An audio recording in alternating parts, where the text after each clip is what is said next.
Thiruvananthapuram university കോളേജിൽ സംഘർഷം. SFI Thiruvananthapuram ജില്ലാ പ്രസിഡന്റ് അവിനാശിനെ SFI യൂണിറ്റ് കമ്മിറ്റി അംഗങ്ങൾ മർദ്ദിച്ചു.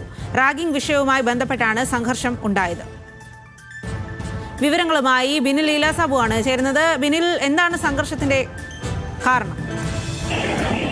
സ്വാതി, റാഗിങ്ങുമായി ബന്ധപ്പെട്ട വിഷയത്തിലാണ് ഇപ്പോൾ സംഘർഷം ഉണ്ടായതെന്നാണ് നമുക്ക് ലഭ്യമാകുന്ന വിവരം.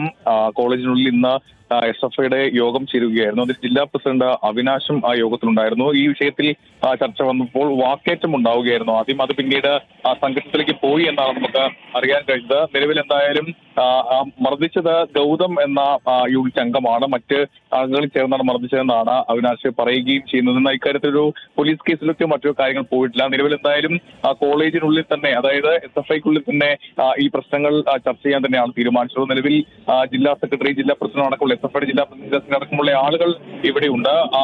അവർ ഈ വിഷയത്തിൽ ചർച്ച നടത്തുകയാണ് എന്നാണ് മനസ്സിലാക്കാൻ സാധിക്കുന്നത്. നേരത്തെ സമാനമായ രീതിയിൽ SFIക്കുള്ളിൽ തന്നെ സംഘർഷം ഉണ്ടായിട്ടുണ്ട്. നിലവിൽ എന്തായാലും സംഘർഷമുണ്ടായി. അതിൽ മർദ്ദനമേറ്റത് ജില്ലാ പ്രസിഡന്റ് അവിനാശാണ്. മർദ്ദിച്ചത് ഗൗതം എന്ന യൂണിറ്റ് അംഗവും മറ്റ് അംഗങ്ങളിൽ മർദ്ദിച്ചതെന്നാണ് ഈ അവിനാശ് പറയുകയും ചെയ്യുന്നത്. എന്തായാലും നിലവിൽ എന്തായാലും ഇക്കാര്യത്തിൽ ഒരു നടപടി കാര്യങ്ങൾ പോകുമെന്നാണ് മനസ്സിലാക്കാൻ കഴിയുന്നത്. നേരത്തെ തന്നെ യൂണിറ്റ് കമ്മിറ്റിയുമായി ബന്ധപ്പെട്ട് അവിടെ SFI പ്രവർത്തകർ തമ്മിൽ വലിയ സംഘർഷത്തിലേക്ക് കാര്യങ്ങൾ പോവുകയും ചെയ്തതാണ്. ആ ഘട്ടത്തിലൊക്കെ നടപടി നേരിട്ടതാണ് SFIയുടെ യൂണിവേഴ്സിറ്റി കോളേജിലെ യൂണിറ്റ് കമ്മിറ്റി. എന്തായാലും ഇക്കാര്യത്തിൽ നടപടി ഉണ്ടാകുമെന്നാണ് നമുക്ക് ഈ ഘട്ടത്തിൽ പറയാൻ കഴിയുക. സ്വാതി. ശരി ബിനിൽ, SFI യൂണിറ്റ് കമ്മിറ്റി അംഗങ്ങൾ ചേർന്ന് തിരുവനന്തപുരം യൂണിവേഴ്സിറ്റി കോളേജിൽ തിരുവനന്തപുരം ജില്ലാ പ്രസിഡന്റ് അവിനാശിനെ മർദ്ദിച്ചു എന്നാണ് ഇപ്പോൾ പരാതി ഉയരുന്നത്.